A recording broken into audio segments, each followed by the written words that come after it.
Haleluya, Yesus kuatku kembali hadir, membawakan kebenaran firman Tuhan bagi kita semua. Mari Bapak Ibu yang dikasihi oleh Tuhan, kita akan mendengarkan kebenaran firman Tuhan, tapi sebelumnya kita akan berdoa. Bapa di dalam surga, Tuhan yang kami sembah di dalam nama Tuhan Yesus Kristus. Kami mengucap syukur buat kasih pemeliharaan Tuhan di dalam kehidupan kami. Terima kasih Tuhan untuk penyertaan-Mu sampai detik ini di dalam kehidupan kami. Sekarang kami akan kembali diberkati lewat kebenaran firman-Mu. Firman-Mu lah Tuhan yang menjadi pedoman dalam hidup kami, dalam menjalani kehidupan kami Tuhan. Kami akan mendengarkan kebenaran firman Tuhan di dalam nama Tuhan Yesus Kristus. Haleluya. Amin. Judul renungan Yesus kuatku hari ini adalah Kacamata Kuda, yang diambil dalam Amsal 4 ayat yang ke-25 sampai ke-27. Biarlah matamu memandang terus ke depan, dan tatapan matamu tetap ke muka. Tempuhlah jalan yang rata, dan hendaklah tetap segala jalanmu. Janganlah menyimpang ke kanan atau ke kiri, jauhkanlah kakimu dari kejahatan. Bapak Ibu, saudara-saudari yang dikasihi oleh Tuhan, tentu kita sering sekali mendengar istilah tentang kacamata kuda. Ya, fungsi dari kacamata kuda tentu kita tahu bahwa itu adalah untuk membantu kuda supaya ketika dia berjalan melakukan tugas tanggung jawabnya tetap melihat ke depan.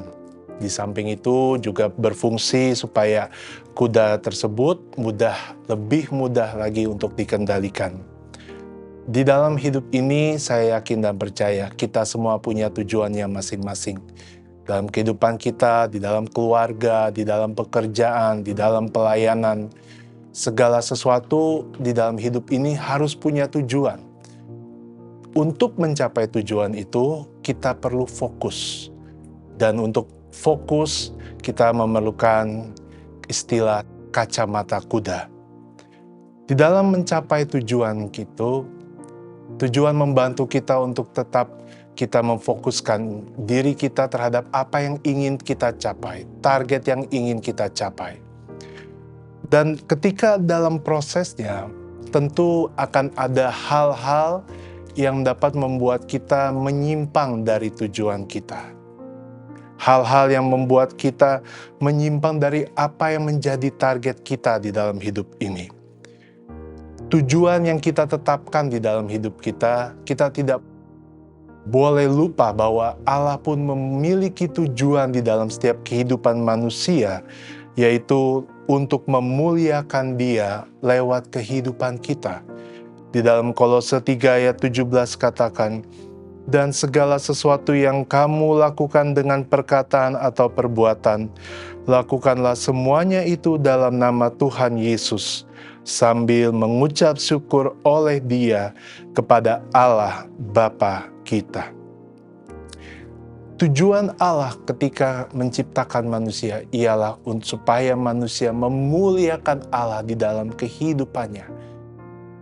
Ada tujuan Allah di dalam kehidupan kita. Kita pun memiliki tujuan dalam kehidupan kita, ya.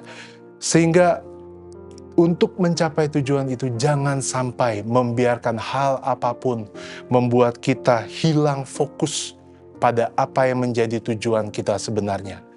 Jangan sampai apapun itu juga membuat kita lupa apa yang menjadi tujuan Allah di dalam kehidupan kita. Di dalam Filipi 3 ayat 13 bagian B sampai 14 dikatakan, aku melupakan apa yang telah di belakangku. Rasul Paulus menuliskan kesaksiannya dalam kebenaran firman Tuhan tentang masa lalunya. Bukan hanya masa lalunya sebagai seorang pembunuh orang-orang percaya, tetapi segala kebanggaan dia yang dapat membuat dia sombong, yang dapat membuat dia lupa diri. Tetapi dia mengatakan bahwa dia melupakan apa yang telah di belakang dia dan mengarahkan diri pada apa yang di hadapannya, ya, dan mengarahkan diri kepada apa yang di hadapanku, dan berlari-lari kepada tujuan untuk memperoleh hadiah, yaitu panggilan sorgawi dari Allah dalam Kristus Yesus.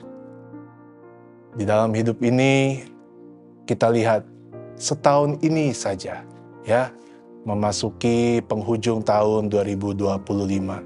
Di awal tahun, mungkin kita sudah menetapkan target-target tertentu di dalam kehidupan kita. Dalam pekerjaan, dalam pelayanan, di dalam keluarga, pendidikan, apapun itu. Ya, dan saya yakin dan percaya, bukan hal yang mudah untuk mengarahkan diri, untuk fokus pada tujuan kita. Seringkali banyak hal yang terjadi sepanjang tahun ini di dalam kehidupan kita, sehingga mungkin kita sempat kehilangan fokus kita. Atau mungkin kita sudah lupa pada tujuan kita di awal.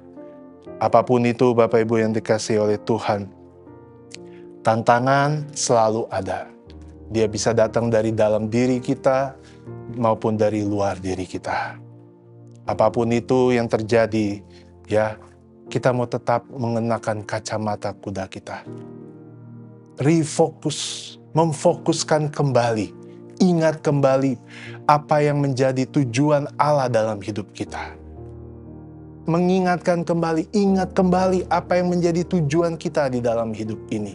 Ya, bukan hanya sekedar mencapai tujuan di dalam dunia ini, tetapi seperti yang kita baca di dalam Filipi 3 tadi, yaitu memperoleh panggilan sorgawi. Jangan lupa di dalam hidup ini kita perlu mengejar keselamatan, mengerjakan keselamatan yang Tuhan berikan.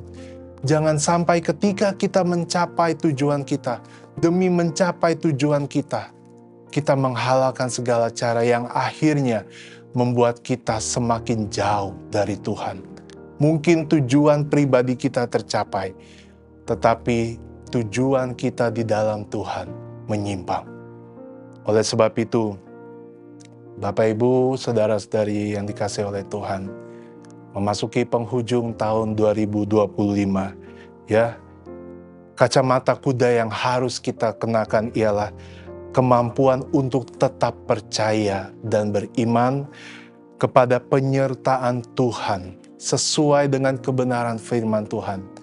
Di samping itu, tetaplah kita untuk membangun, memotivasi diri kita bersama Tuhan. Tidak ada hal yang mustahil.